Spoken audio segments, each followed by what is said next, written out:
Hello everyone. Um, this video is going to be dedicated to a concept that's really important for my system of mental health.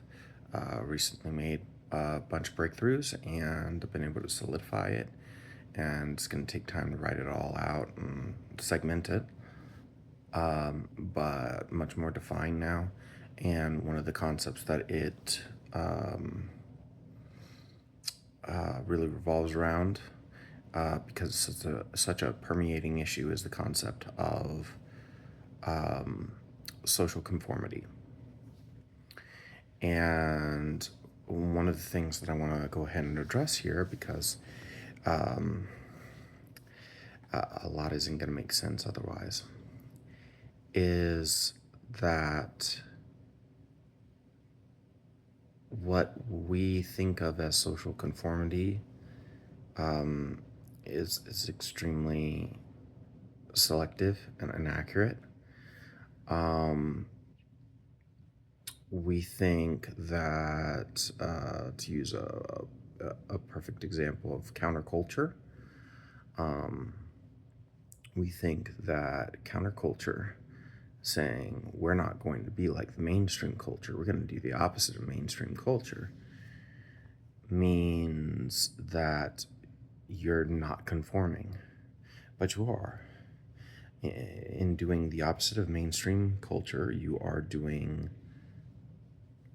conforming to mainstream culture in a inverse way, and then you are conforming in a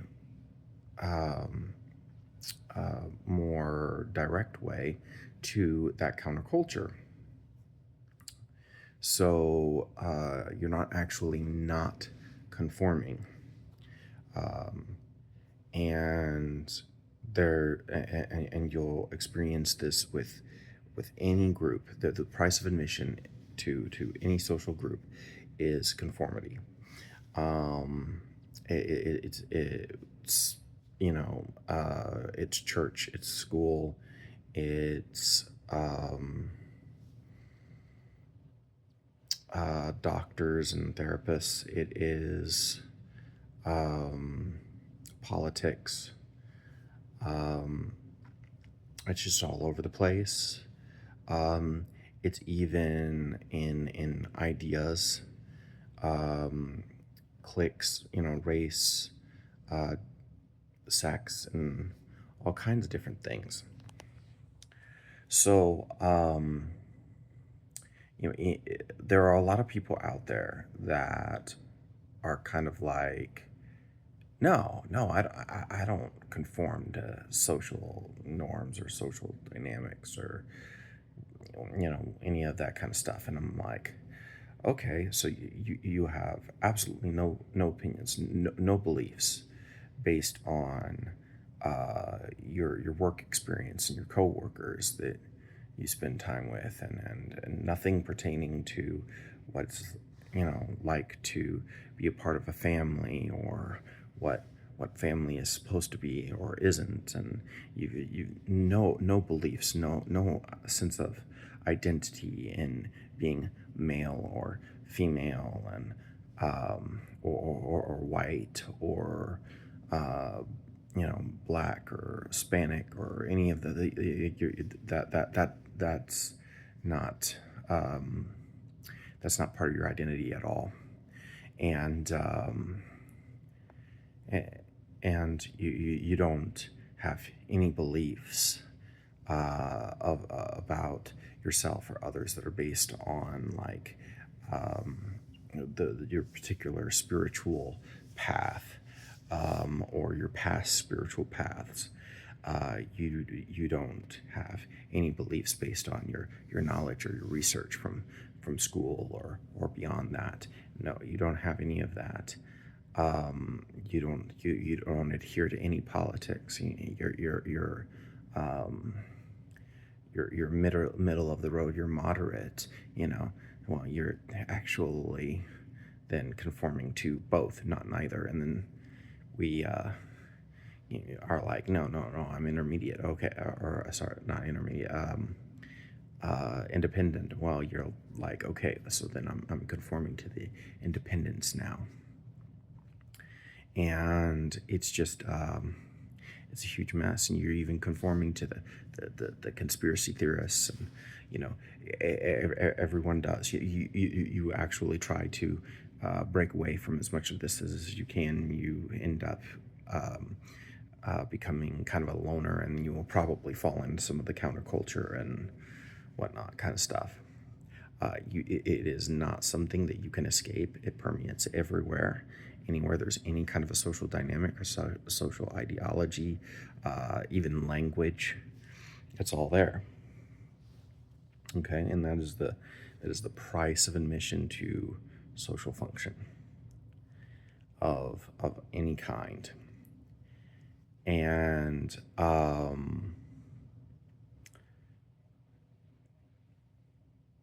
it's really um, it's really difficult for a lot of people to accept, because we want to be able to get away from our problems.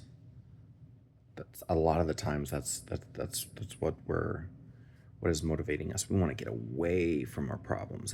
That's how we establish ourselves as nonconformists. But we want to get away from our problems. We don't want to face our problems. And so, in order to be able to get away from those problems that we can't actually get away from, we go, oh, well, I'm going to go ahead and I'm going to leave the church, and I'm going to become a witch, or I'm going to um, leave the school, and I'm going to go into, like trades and being a plumber, or I'm going to leave um, politics, and I'm just going to like form some sort of a commune, or create some sort of a homestead, anti-political project or whatever. But but the reality is that anything you choose to commit to is going in defiance of committing to something else, is going to continue to hold social expectations, and social conformity will be a prerequisite to being part of that community. I guarantee it always has been, always will be, and it will always have an effect on us. So, um, one of the things that we will tend to do, we tend to prioritize larger groups over smaller groups. That's what makes us feel safe. There are many different reasons for this, ranging from the survivability of a particular group, to the whole strength in numbers, and many other reasons. But we choose the larger group, and we basically look around at what's popular, and whatever is popular, if we're trying to be nonconformist, we basically go to whatever looks like to be its opposition. So we're going to defy science and technology by going into magic, or some sort of a divine concept.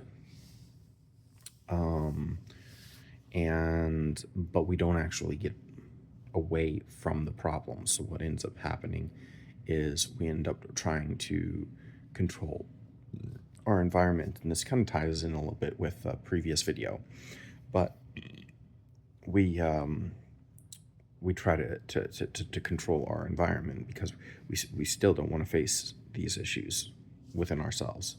So we're trying to avoid those, and we try to control our environment, because we recognize that even though the numbers give us potential advantages, what it means is that there are so many more people we take um, abuse, and or that we assimilate ideas from.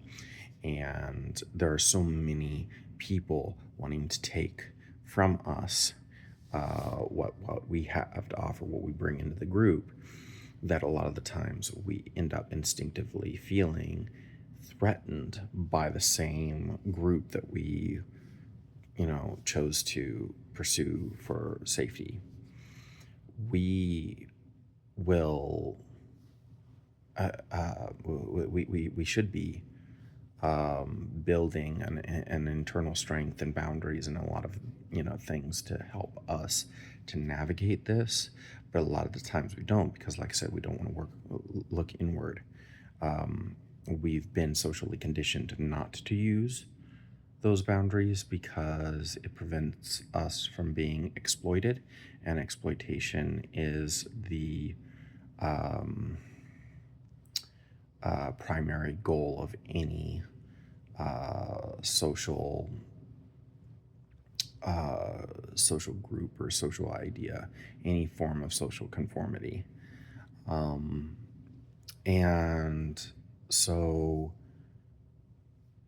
we just end up trying to control what's outside because we just haven't developed ourselves enough inside, and we don't even necessarily want to develop ourselves inside. Um, but um, we can't necessarily be part of a group that's going to take from us either, because then there'll be nothing left of us, and it's part of the reason why we can't be around a lot of people very much nowadays, especially considering the fact that we become more exploitative as a culture um, over time.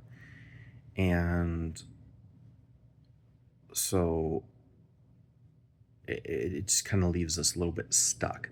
We need the social experience, but we can't navigate the social dynamic. Um, some of the times we'll try to pick smaller groups in order to mitigate this, but a lot of the times what we'll end up doing is just kind of like identifying a popular group, going to its opposition, and then committing ourselves to that, even if that group is large. And we'll end up conforming to that dynamic. If we try to separate from that dynamic, we're still in opposition to what is popular, then we will become a part of a minority that resists that popular social dynamic. And a lot of the times that just ends up having a lot in common with whatever that popular social dynamics opposition is. And then we end up, just being more committed to what we had meant to leave. And yeah, it's a huge mess. Um, there is hope to this. It's not just meant to be depressing, but it's very, very fundamentally important that you understand that just because you have not been trying to conform, just because you've been trying not to conform, doesn't mean you're not conforming to social expectations. We are all conformed at many different levels. We have all taken in all kinds of beliefs from all kinds of different sources, and we apply them regularly. And the problem with this is that, like I said, all social dynamics are meant to be exploitative. All social dynamics. That will never change. And it's not it's not a part of a conspiracy, but it just permeates everything. It is an organic part of social interaction. And so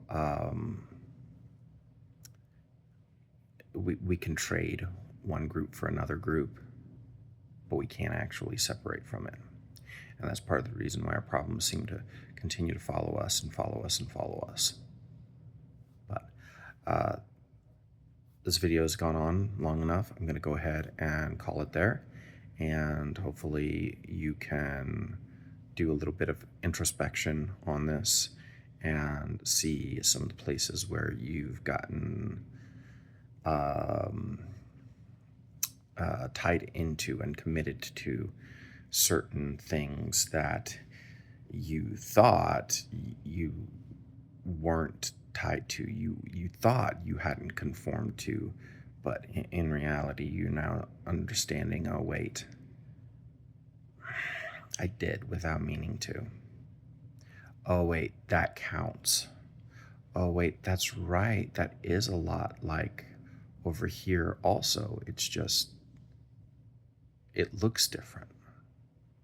So I'll leave you with that. Have a wonderful day and take care. And I'll see you in the next one. Bye.